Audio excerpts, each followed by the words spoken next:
Thrice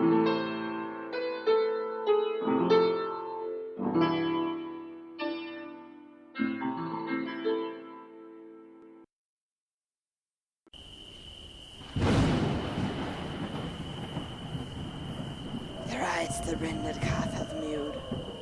Thrice and one the hedge-pig whined. Harp here cries, 'tis time, 'tis time. Round all the cauldron go, in the poison entrails throw. Toad that under cold stone days and nights has 31. Sweltered venom sleeping got, boil thou first in the charmed pot. Double, double toil and trouble, fire burn and cauldron bubble. Fillet of a fenny snake in the cauldron boil and bake. Eye of newt and toe of frog, wool of bat and tongue of dog. Adder's fork and blindworm's sting, lizard's leg and hollet's wing, for a charm of powerful trouble, like a hell broth boil and bubble. Double, double toil and trouble, fire burn and cauldron bubble.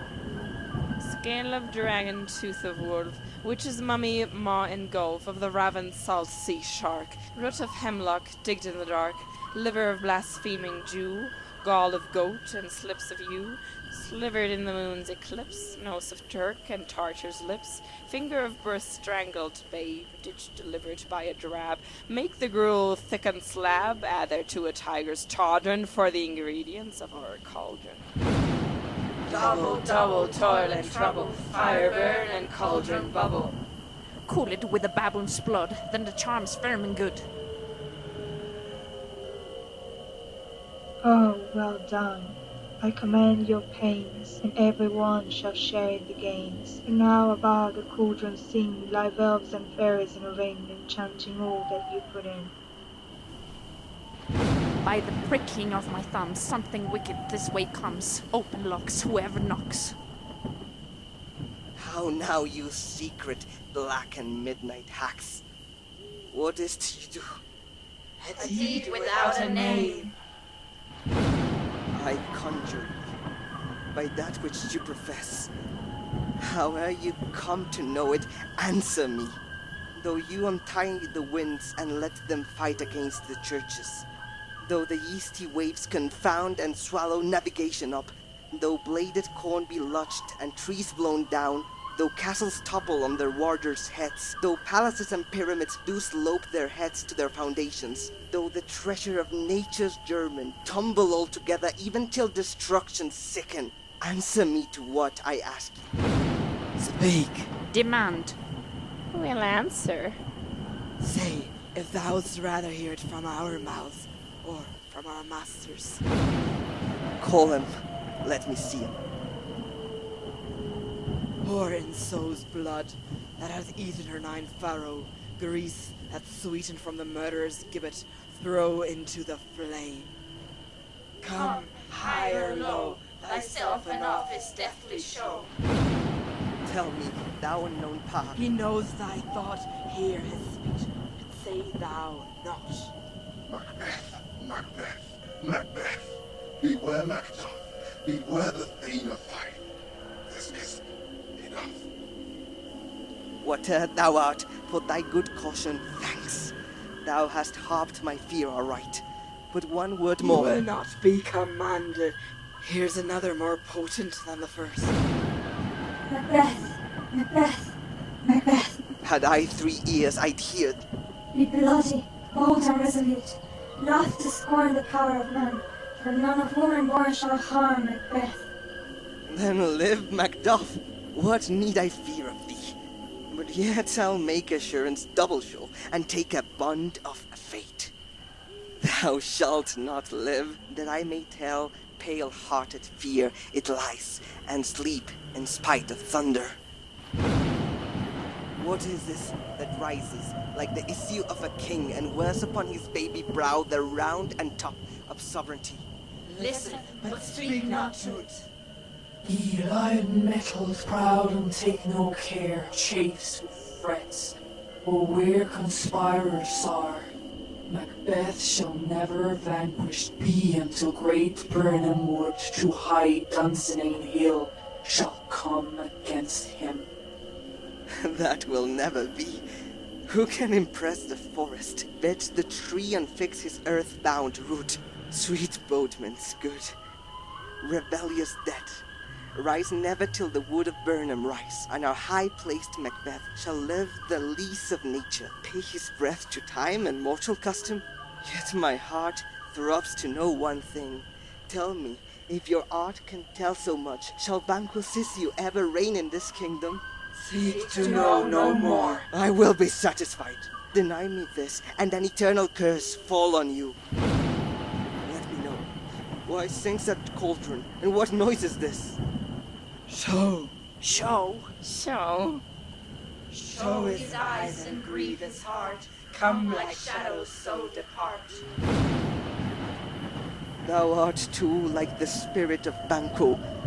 Down, thy crown does sear mine eyeballs, and thy hair, thou of the gold-bound brow, is like the first.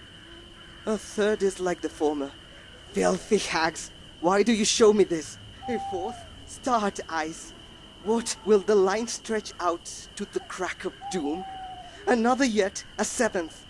I'll see no more, and yet the eighth appears, who bears a glass which shows me many more, and some I see that twofold balls and treble scepters carry. Horrible sight! Now I see 'tis true, for the blood-boltered Banquo smiles upon me, and points at them for this. What, is this so?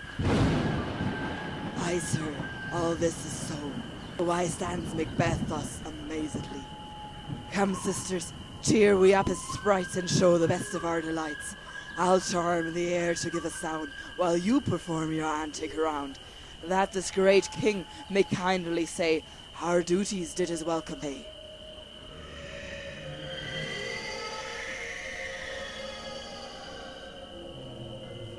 Where are they? Gone? Let this pernicious hour stand I accursed in the calendar. Come in, without there. What's your grace's will? Saw you the weird sisters? No, my lord. Came they not by you? No, indeed, my lord. Infected be the air whereon they ride, and damned all those that trust them. I did hear the galloping of horse. Who was't came by? 'Tis 2 or 3, my lord. I bring you word Macduff is fled to England. Fled to England? Aye, my good lord. Time, thou anticipatest my dread exploits. The flighty purpose never is or took, unless the deed go with it. From this moment, the very firstlings of my heart shall be the firstlings of my hand. And even now, to crown my thoughts with acts, be it thought and done. The castle of Macduff I will surprise, seize upon 5, give to the edge of the sword his wife, his babes, and all unfortunate souls that trace him in his line. No boasting like a fool. This deed I'll do before this purpose go. But no more sights. Where are these gentlemen? Come bring me where they are. What had he done to make him fly the land? You must have patience, madam. He had none. His flight was madness. When our actions do not, our fears do make us traitors. You know not whether it was his wisdom or his fear. Wisdom! To leave his wife, to leave his babes, his mansion and his titles in a place from whence himself does fly. He loves us not. He wants the natural touch, for the poor wren, the most diminutive of birds, will fight her young ones in her nest against the owl. All is the fear, and nothing is the love.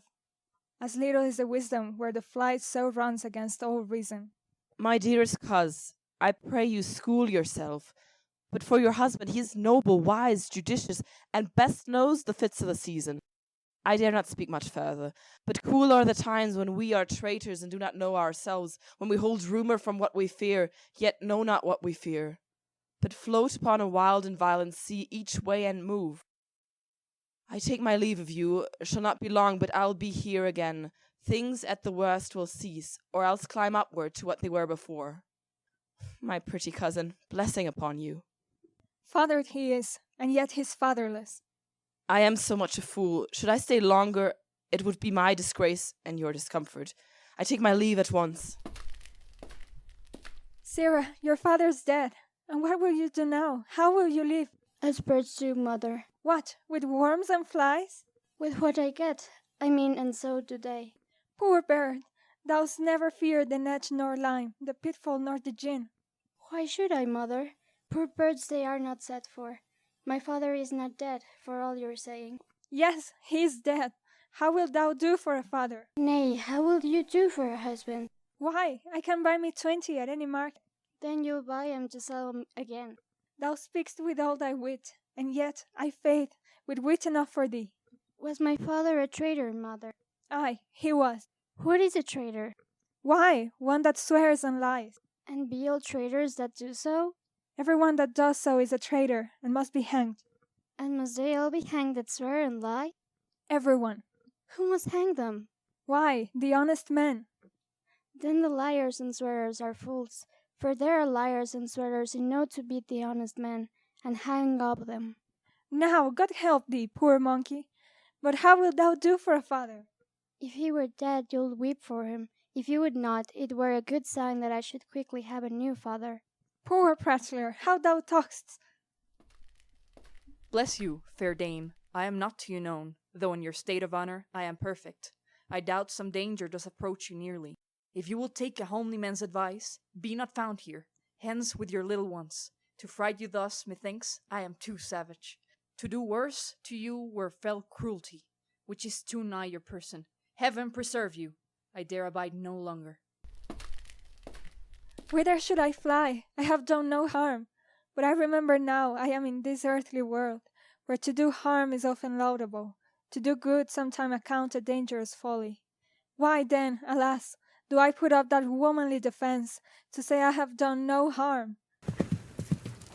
What are these faces? Where is your husband? I hope in no place so unsanctified where such as thou mayst find him. He is a traitor.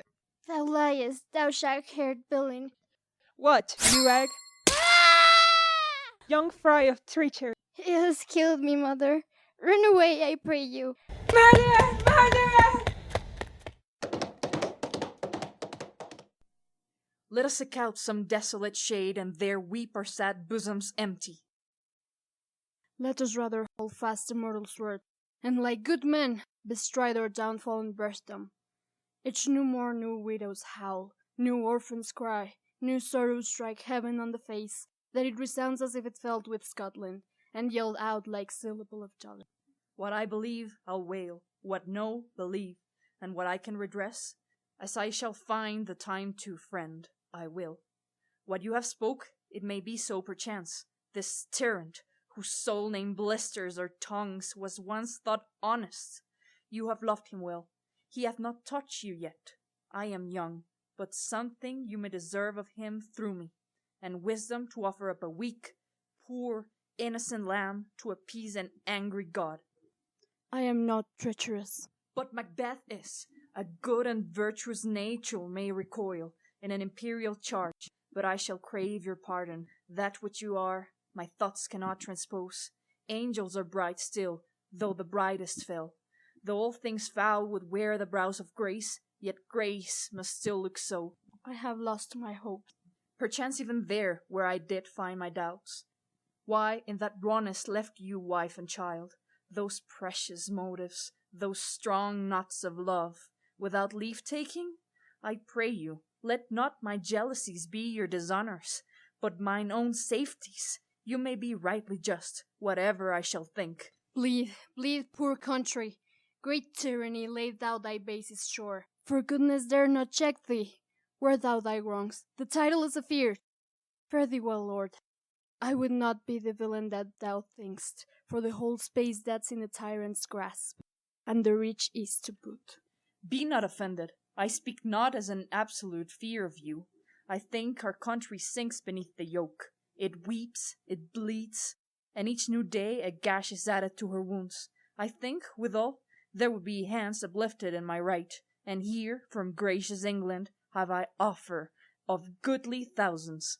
But for all this, when I shall tread upon the tyrant's head, or wear it on my sword, yet my poor country shall have more vices than it had before. more suffer, and more sundry ways than ever, by him that shall succeed. What should he be? It is myself, I mean, in whom I know all the particulars of vice so grafted, that, when they shall be opened, black Macbeth will seem as pure as snow, and the poor state esteem him as a lamb, being compared with my confineless harms.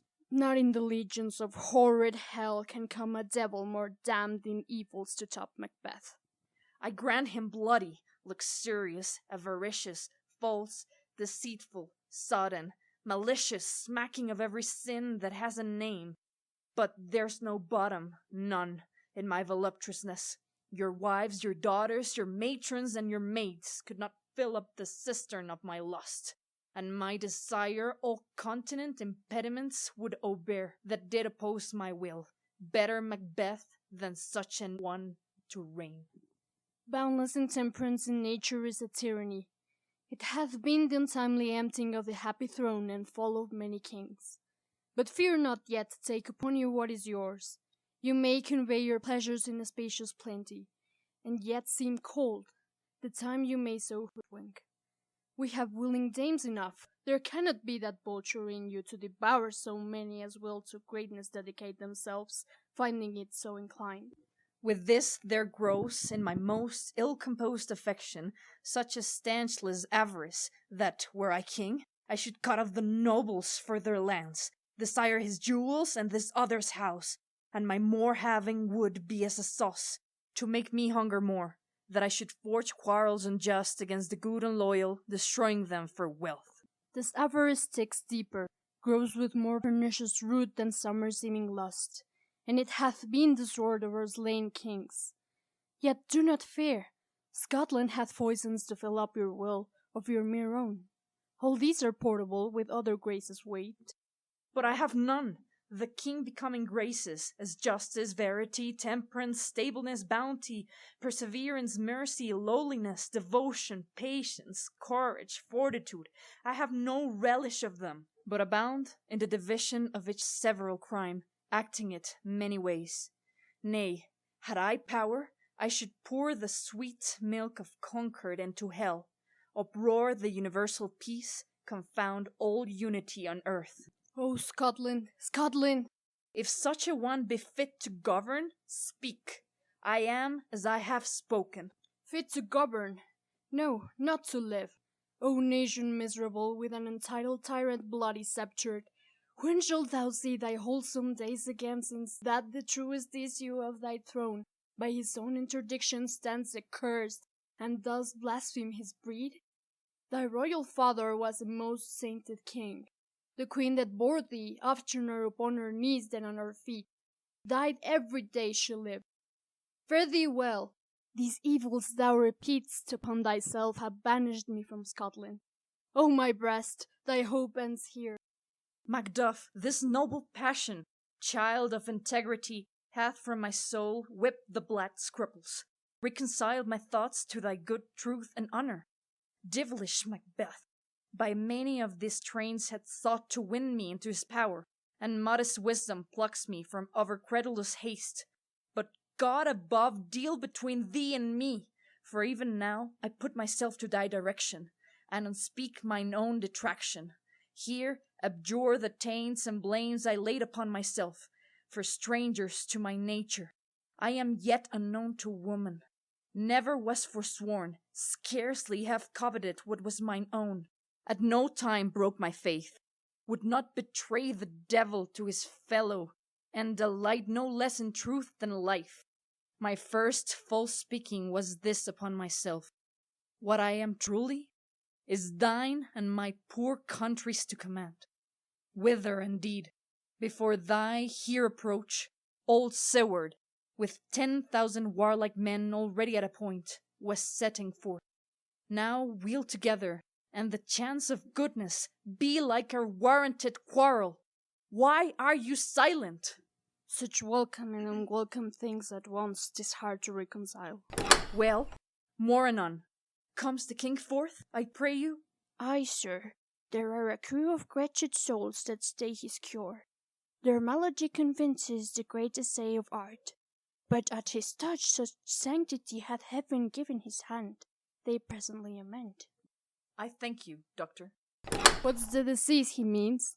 'Tis called the evil, a most miraculous work in this good king, which often, since my here remain in England, I have seen him do. How he solicits heaven, himself best knows, but strangely visited people, all swollen and ulcerous, pitiful to the eye, the mere despair of surgery, he cures, hanging a golden stamp about their necks, put on with holy prayers, and 'tis spoken, to the succeeding royalty he leaves, the healing benediction. With this strange virtue he hath a heavenly gift of prophecy, and sundry blessings hang about his throne, that speak him full of grace. See, who comes here? My countryman, but yet I know him not. My ever gentle cousin, welcome hither. I know him now. Good God! Betimes remove the means that make us strangers. Sir, amen. Stand Scotland where it did. Alas, poor country, almost afraid to know itself. It cannot be called our mother, but our grave. Where nothing but who knows nothing is once seen to smile, where sighs and groans and shrieks that rend the air are made not marked, where violent sorrow seems a modern ecstasy, the dead man's knell is there scarce asked for who, and good men's lives expire before the flowers in their caps, dying or ere they sicken. O relation, too nice and yet too true. What's the newest grief? That of an hour's age doth hiss the speaker. Each minute teems a new one. How does my wife? Why, well. And all my children? Well, too. The tyrant has not butchered at their peace. No, they were well at peace when I did leave 'em. But not to niggard of your speech. How goest? When I came hither to transport the tidings which I have heavenly borne, there ran a rumour of many worthy fellows that were out, which was to my belief witness the rather for that I saw the tyrant's power afoot. Now is the time of help. Your eye in Scotland would create soldiers, make our women fight, to doff their dire stresses. Beat their comfort, we are coming thither. Gracious England hath lent us good Seward and 10,000 men, an older and a better soldier none, than Christendom gives out. Would I could answer this comfort with the like, but I have words that would be howled out in the desert air, where hearing should not latch them. What concern they? The general cause? Or is it a fee grief due to some single breast? No mind that's honest, but in it shares some woe, though the main part pertains to you alone. If it be mine, keep it not from me. Quickly, let me have it. Let not your ears despise my tongue forever, which shall possess them with the heaviest sound that ever yet they heard. I guess at it.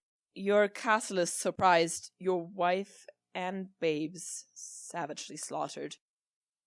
To relate the manner, we're on the quarry of these murdered deer to add the death of you. Merciful heaven! What man, ne'er pull your hat upon your brows, give sorrow words. The grief that does not speak whispers, the fraught heart and bids it break. My children too? Wife, children, servants, all that could be found. And I must be from thence.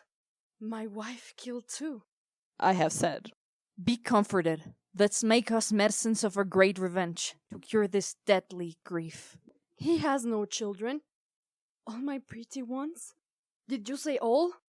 Oh, hellkite! All? What? All my pretty chickens and their dam at one fell swoop? Dispute it like a man. I shall do so, but I must also feel it as a man.